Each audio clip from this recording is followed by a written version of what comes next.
Hey everyone, I'm Dean, and today we're diving into the real way people speak English, idioms. If you want to sound natural, not like a textbook, idioms are your secret weapon. We'll cover 15 must-know phrases that make you sound like a native. I'll break them down, give you easy examples, and by the end, you'll be using them like a pro. Ready to boost your confidence and connect better with people? Grab a notebook or just listen up. Let's get started. Let's do this. All right, let's dive into another fantastic idiom. First up, easy on the eyes. We're going to break down what it means, how to use it, and give you some examples so you can start using it in your everyday conversations. Get ready to add another useful phrase to your English vocabulary. It means that something or someone is attractive. It's a subjective compliment, of course, but it generally implies a widely accepted standard of beauty or appeal. Think of it as something pleasing to look at, something that brings a sense of visual satisfaction, or simply pleasant to look at. It could be a stunning view, a well-designed object, or even a person with an appealing appearance. The key is that it evokes a positive visual response. It's more than just okay. It's genuinely pleasing. For example, imagine you're strolling through a beautiful garden and you're completely taken by the vibrant colors and the meticulous arrangement. You might turn to your friend and say, "Wow, this display is really easy on the eyes." It perfectly captures the feeling of visual delight and appreciation for the garden's beauty. It's a natural and expressive way to compliment the scene. Or let's say you're admiring a stylish car, maybe a sleek sports car or a classic vintage model. You could comment, "That new sports car is easy on the eyes."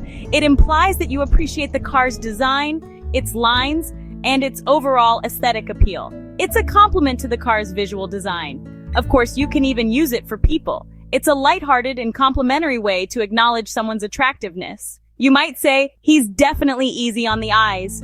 It's a playful and friendly way to express your appreciation for their appearance. It's a common and generally well-received compliment. It's a friendly, relaxed compliment, not overly intense or suggestive. It's a safe and polite way to acknowledge someone's attractiveness without making them feel uncomfortable. In essence, it's a versatile phrase for anything visually appealing. From natural landscapes to architectural marvels, if something catches your eye in a positive way, this idiom fits perfectly. So, use it for people when you want to acknowledge their attractive appearance in a lighthearted way. Use it for places when you're struck by the beauty of a location, whether it's a natural wonder or a carefully designed space. Or use it for things, super versatile. From a beautifully crafted piece of furniture to a stunning work of art, this idiom works wonders. So next time you encounter something that pleases your eye, don't hesitate. Try it out next time you see something you like. You'll sound natural, expressive, and you'll be adding a touch of color to your conversations. Next, let your hair down. It means to relax and stop being so serious. After a tough week, you might tell a friend, "Let's go out and let our hair down." Or at a party, encourage someone, "Hey, let your hair down and have fun." It's all about enjoying yourself and forgetting your worries. Use it when you want to invite someone to relax. Perfect for weekends and celebrations. Now lose your head. This means to lose self-control. Maybe you panic, get angry, or scared. For example, you're late for a flight and start freaking out. "I lost my head at the airport," or after an argument. "Sorry, I lost my head." It's about letting emotions take over. Use it to describe moments when you weren't thinking clearly. Great for intense emotional situations. Remember, it's not literal, just about strong feelings. Head start means getting an advantage by starting early. If you begin a project before everyone else, you have a head start. Or leave early for the airport to get a head start on traffic. It's about being ahead from the beginning. You can use it for work, learning, or even daily routines. "I started studying last week, so I have a head start." It's all about giving yourself an early advantage. Use it whenever you get going before others. Eye-opener is an experience that surprises you and changes your perspective. For example, shadowing someone at work and realizing their job is harder than you thought. That was a real eye-opener. Or traveling to a new country and seeing a different way of life. Even a documentary can be an eye-opener. It's about learning something new that shifts your thinking. Use it for big realizations or surprising discoveries. That book was an eye-opener for me. It's a powerful way to describe a new understanding. Go over your head has two meanings. First, it means to bypass someone and go to a higher authority. I went over my manager's head to talk to the director. Second, it means something is too complicated to understand. Quantum physics goes over my head. Use the first for workplace situations, the second for tough topics. All that jargon went over my head. Two meanings, both super useful. Remember the context to get it right. Try using both in conversation. Come to your senses means someone finally starts thinking clearly after acting foolishly. For example, your friend rethinks quitting their job and you say, "I'm glad you came to your senses." Or someone stops overspending and makes a budget. They've come to their senses. It's about returning to rational thinking. Use it when someone stops making bad decisions. He finally came to his senses. Simple, direct, and very useful. It's written all over your face. This is a common idiom, a phrase we use all the time in everyday conversation. But what does it really mean? And how can you use it effectively? Let's break it down and explore the nuances of this expressive saying. We'll look at different scenarios and see how a simple glance can reveal a whole story. It means your feelings, your true emotions are completely obvious just by looking at you. It suggests that your facial expressions are so telling that you can't hide what you're really feeling, no matter how hard you might try. Think of it as your face being a billboard, broadcasting your inner thoughts to the world. Imagine this. If someone pretends to like a gift, maybe it's a sweater from their grandma that's 3 sizes too big and has a questionable pattern. But deep down they look disappointed. Their eyes might widen in disbelief, or their smile might be just a little too tight. That's when you can confidently say, "It's written all over your face." It's a gentle way of pointing out the discrepancy between what they're saying and what they're actually feeling. Or perhaps a child looks guilty. Maybe they've just broken a vase or eaten all the cookies before dinner. You might ask, "Did something happen? Is there anything you want to tell me?"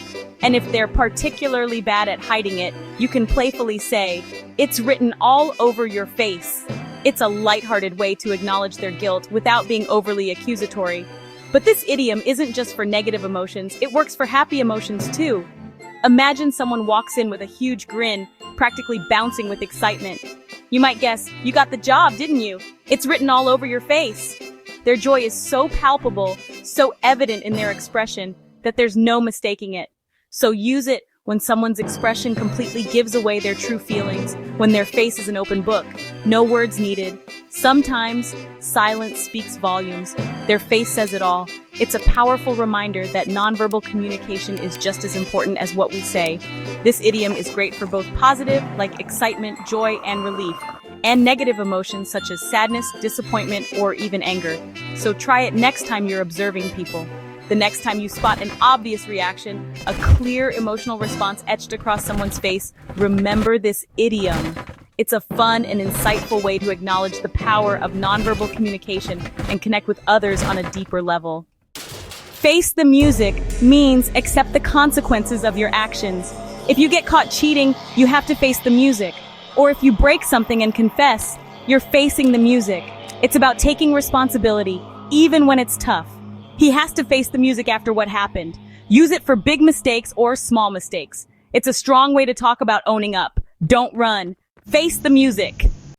Rack your brain means to think really hard about something. You're trying to remember a name or solve a tough problem.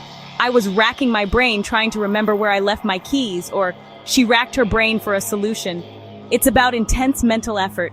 Use it for memory or problem-solving situations. I racked my brain, but I just couldn't figure it out. Perfect for those frustrating moments.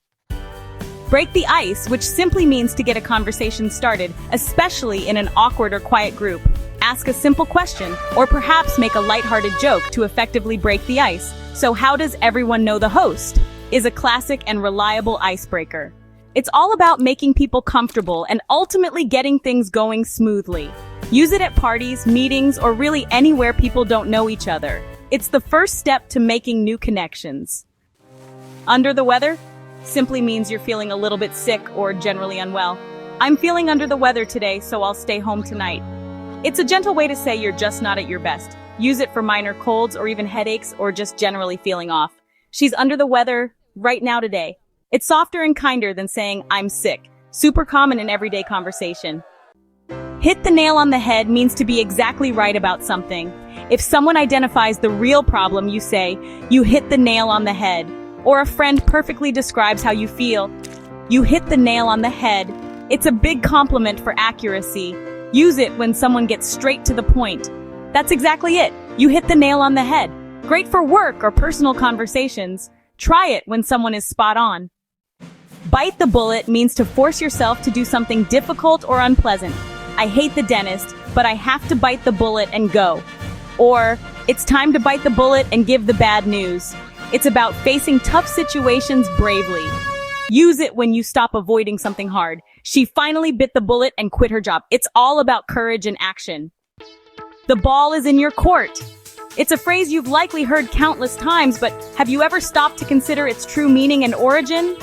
This idiom, borrowed from the world of tennis, perfectly encapsulates the moment when the onus of action shifts from one party to another. It means it's your turn to make a decision or take action. The responsibility now rests squarely on your shoulders. You're the one who needs to consider the options, weigh the pros and cons, and ultimately decide on the next course of action. It signifies a pivotal moment where initiative is passed on. After a job interview, you've done your part, you've presented your skills, shared your experience, and made a compelling case for why you're the perfect candidate. You've put your best foot forward, and now all you can do is wait. The ball is in their court. The hiring manager and the team now have the task of evaluating all the candidates and deciding who will be the best fit for the company. The waiting game begins, or you apologize to a friend, genuinely expressing your remorse and hoping for forgiveness. You've acknowledged your mistake and taken the first step towards reconciliation, and now it's up to them. The ball is in their court.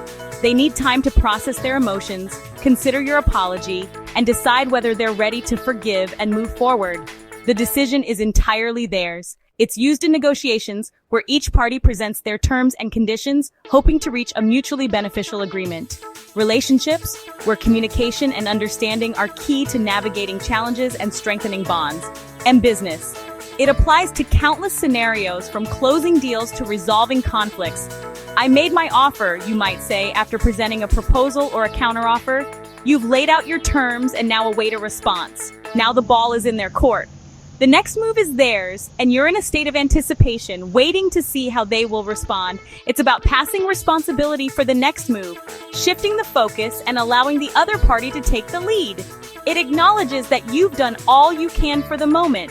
Use it when you're waiting for someone else to act, when you've initiated something and are now dependent on their response or decision. Patience becomes your virtue, super common and easy to use. So the next time you find yourself in a situation where you've done all you can and are waiting for someone else, remember this phrase: the ball is in their court. A simple yet powerful reminder of the ebb and flow of responsibility. That's it, 15 idioms to make your English sound natural. Pick one or two you like and try using them this week. Listen for them in movies or conversations. The more you practice, the more natural they'll feel. Don't worry about mistakes, just have fun with it. Thanks for watching. If you enjoyed this, like and subscribe.